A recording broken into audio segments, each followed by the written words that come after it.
Hello everyone, कैसे हैं आप। आज का हमारा विषय है कि कोर्ट के समक्ष सरेंडर कैसे किया जाता है और ये किन परिस्थितियों में किया जाना आवश्यक होता है। आज के इस वीडियो में इन सभी सवालों के जवाब को विस्तार से जानने का प्रयास करेंगे। तब तक मेरे साथ बने रहें। देखिए, जब किसी व्यक्ति के खिलाफ कोई एफआईआर दर्ज होती है और एफआईआर दर्ज होने के बाद ऐसा अभियुक्त फरार हो जाता है और ऐसा अभियुक्त पुलिस की पकड़ में नहीं आता है, तो ऐसी दशा में उस अभियुक्त को वांटेड घोषित कर दिया जाता है। और या फिर कोई ऐसा अभियुक्त है जिसके खिलाफ कोर्ट ने समन निकाल दिया हो या फिर कोर्ट ने वारंट निकाल दिया हो, तो ऐसे व्यक्ति को भी कोर्ट के समक्ष उपस्थित होकर अपने आप को सरेंडर करना होता है। जब किसी व्यक्ति के खिलाफ कोई समन निकाला गया है और ऐसा व्यक्ति कोर्ट के समक्ष उपस्थित नहीं होता, तो ऐसी दशा में उस व्यक्ति के खिलाफ वारंट भी निकाल दिया जाता है। कोर्ट के समक्ष अभियुक्त के द्वारा जो सरेंडर किया जाता है वो 3 प्रकार के मामलों में किया जाता है, जिनमें पहला यदि वह किसी मामले में वांटेड हो, और दूसरा यदि उसके खिलाफ कोर्ट ने कोई समन निकाल रखा हो, और तीसरा उसके खिलाफ कोई वारंट जारी कर दिया गया हो।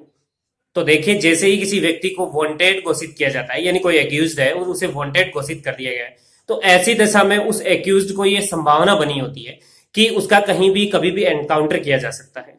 तो इस परिस्थिति से बचने के लिए, यानी ऐसा अभियुक्त एनकाउंटर से बचने के लिए अपने आप का सरेंडर करता है कोर्ट के समक्ष। और दूसरी कंडीशन ये कि जब भी किसी व्यक्ति के खिलाफ यानी किसी अभियुक्त के खिलाफ कोई एफआईआर दर्ज करवाई जाती है, तो ऐसी दशा में उस व्यक्ति को यानी उस एक्यूज्ड को पुलिस द्वारा गिरफ्तार किया जाता है। और गिरफ्तार करने के बाद उसके साथ कई बार थाने में मारपीट भी की जाती है। तो ऐसी दशा में अभियुक्त ये चाहता है कि मैं यदि डायरेक्टली कोर्ट के समक्ष सरेंडर कर दूं अपने आप का, तो ऐसी दशा में पुलिस के द्वारा जो भी मारपीट की जाती है उस मारपीट से बच जाऊंगा। तो इसीलिए कोर्ट के समक्ष सरेंडर किया जाता है जब भी किसी व्यक्ति के खिलाफ कोई एफआईआर दर्ज हुई है। तो ऐसी दशा में यदि वह व्यक्ति किसी भी प्रकार से, चाहे पुलिस वाले के द्वारा पकड़कर लाया गया हो या फिर खुद कोर्ट के समक्ष उपस्थित होता हो और कोर्ट में अपने आप को सरेंडर नहीं कर देता,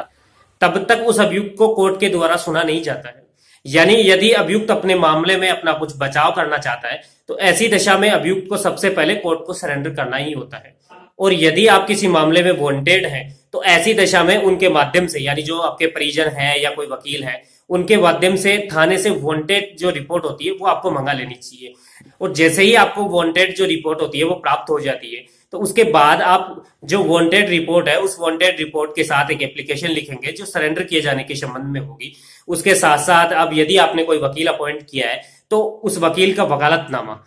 और आप जो सरेंडर किए जाने की एप्लीकेशन लिखते हैं उस एप्लीकेशन पर अभियुक्त की फोटो लगाया जाना भी अनिवार्य है। जैसे ही आप ये सारी फॉर्मेलिटीज पूरी कर देते हैं और कोर्ट के समक्ष आपके आवेदन को पेश कर देते हैं, तो और या फिर आपको ये पता चलता है कि आपके खिलाफ कोई समन निकाला गया था या फिर आपके खिलाफ कोई वारंट जारी किया गया था, तो ऐसी दशा में भी कोर्ट के समक्ष आप सरेंडर के लिए आवेदन करते हैं और वही सारी फॉर्मेलिटीज आपको अपनानी पड़ती है और कोर्ट के समक्ष आप आवेदन करते हैं। आपके आवेदन पर कोर्ट विचार करता है। और यदि आप वांटेड है, तो आपने वांटेड जो रिपोर्ट है वो साथ में संलग्न की है आपके सरेंडर जो आवेदन किया है सरेंडर के लिए उसके साथ, तो ऐसी दशा में आपको कोर्ट तुरंत ही गिरफ्तार कर लेगा। यदि आप वांटेड रिपोर्ट साथ में नहीं लगाते हैं, यदि आप वांटेड है तो ऐसी दशा में कोर्ट स्वयं जिस किसी पुलिस थाने में आपके खिलाफ रिपोर्ट दर्ज करवाई गई है उस पुलिस थाने को लेटर लिखता है और वहां से आपके संबंध में जिस किसी मामले में रिपोर्ट दर्ज की गई है, जिन धाराओं में आपके खिलाफ अपराध बनता है, वो सारी जानकारी प्राप्त करता है और उसके बाद आपको कोर्ट अभिरक्षा में लेता है। अब यदि आपने किसी मामले में सरेंडर किया है और ये ऐसा मामला जमानतीय है, तो ऐसी दशा में आप तुरंत ही जब आप सरेंडर करते हैं उसके साथ ही जो जमानत पत्र होता है यानी जो बेल एप्लीकेशन होती है वो पेश कर सकते हैं, जिसके आधार पर आपको जमानत पर छोड़ दिया जाता है, क्योंकि आपका मामला जमानती अपराध था। लेकिन जहां आपका मामला गैर जमानती अपराध हो, तो ऐसी दशा में आप जब तक कोर्ट में सरेंडर नहीं कर देते और कोर्ट आपको जुडिशियल कस्टडी में नहीं दे देता, तो तब तक आप बेल एप्लीकेशन के लिए आवेदन नहीं कर सकते। क्योंकि कई बार क्या होता है कि कोर्ट में जैसे ही आप सरेंडर करते हैं और पुलिस अधिकारी ये रिपोर्ट करता है कि जो भी अभियुक्त किसी मामले में सरेंडर कर रहा है वो ऐसा मामला है और उसमें हमें पूछताछ की आवश्यकता है, तो ऐसी दशा में अभियुक्त की पुलिस कस्टडी यानी पीसी दी जा सकती है। और जब पुलिस कस्टडी में अभियुक्त को दे दिया जाता है, तो ऐसी दशा में बेल एप्लीकेशन यानी जो बेल आवेदन है वो नहीं लगाया जाता है और बेल ग्रांट भी नहीं की जाती है। दूसरी चीज, यदि आपने गैर जमानती अपराध यानी नॉन बेलेबल ऑफेंस में बेल की एप्लीकेशन लगाई है, तो उस एप्लीकेशन को यानी आपके द्वारा जो आवेदन किया गया है उस पर बेल आपको ग्रांट करे, ये कोर्ट के विवेक पे डिपेंड करता है, क्योंकि ये नॉन बेलेबल ऑफेंस में आपको गिरफ्तार किया गया है। ऐसी दशा में आपको जमानत पर छूटने का अधिकार प्राप्त नहीं होता। जहां आपकी बेल एप्लीकेशन खारिज हो जाती है तो ऐसी दशा में आप उस कोर्ट के सीनियर कोर्ट में जा सकते हैं। जैसे कि आपके कोई बेल है, वो मैजिस्ट्रेट ने खारिज की है, तो आप मैजिस्ट्रेट के जो खारिज के जो आदेश होते हैं उन आदेश से सत्र एवं जिला न्यायालय में जा सकते हैं, जो जिला न्यायाधीश का न्यायालय होता है। और यदि सत्र एवं जिला न्यायाधीश ने आपकी एप्लीकेशन को खारिज कर दी तो ऐसी दशा में आप हाईकोर्ट भी जा सकते हैं। और हाईकोर्ट को यह प्रतीत होता है कि हाँ, आपको बेल एप्लीकेशन ग्रांट कर देनी चाहिए, तो ऐसी दशा में हाईकोर्ट भी आपको बेल ग्रांट कर देता है।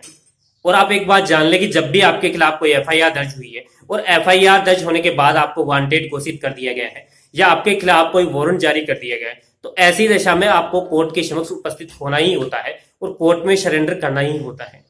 तो इस प्रकार आज के इस वीडियो में हमने ये जाना कि जब भी आपके खिलाफ कोई एफआईआर दर्ज हो जाए और आपको वांटेड घोषित कर दिया जाए या फिर आपके खिलाफ कोई वारंट जारी कर दिया जाए या फिर आपके खिलाफ कोई समन जारी कर दिया है कोर्ट ने, तो ऐसी दशा में आपको कोर्ट के समक्ष उपस्थित होकर आपको सरेंडर एप्लीकेशन पेश करनी होती है। यानी आप कोर्ट के समक्ष ये कहते हैं कि मैं अपने आप को आपके सामने आत्मसमर्पण कर रहा हूं।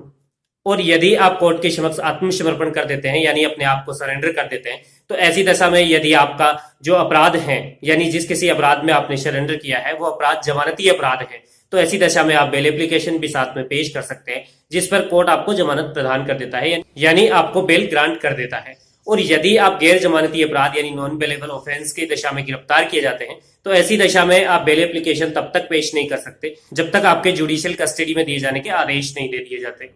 साथ ही आप एक बात ध्यान रखें कि जब भी आप किसी मामले में वांटेड हैं, तो ऐसी दशा में आप जैसे ही वांटेड रिपोर्ट प्राप्त करते हैं तो आप वो वांटेड रिपोर्ट अपने किसी परिचित के माध्यम से या फिर अपने वकील के माध्यम से प्राप्त कर सकते हैं।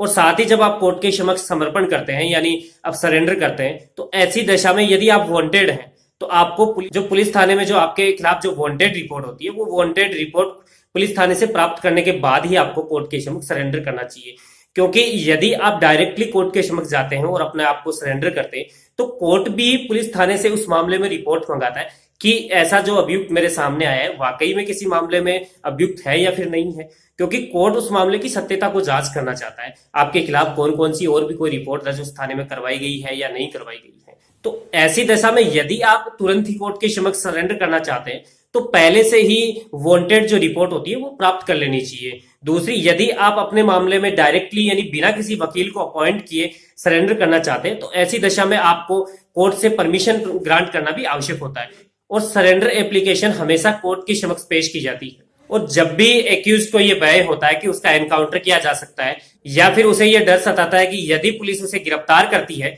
तो ऐसी दशा में उसके साथ मारपीट किए जाने की संभावना है, तो ऐसी दशा में ही अभियुक्त के द्वारा अपने आप को कोर्ट के समक्ष सरेंडर किया जाता है। उम्मीद करता हूं आज का ये वीडियो आपको पसंद आया होगा। और यदि आप इस चैनल पर नए हैं तो चैनल को सब्सक्राइब कर बेल आइकन दबाना न भूलें ताकि आपको मिलती रहे प्रत्येक वीडियो की जानकारी। धन्यवाद।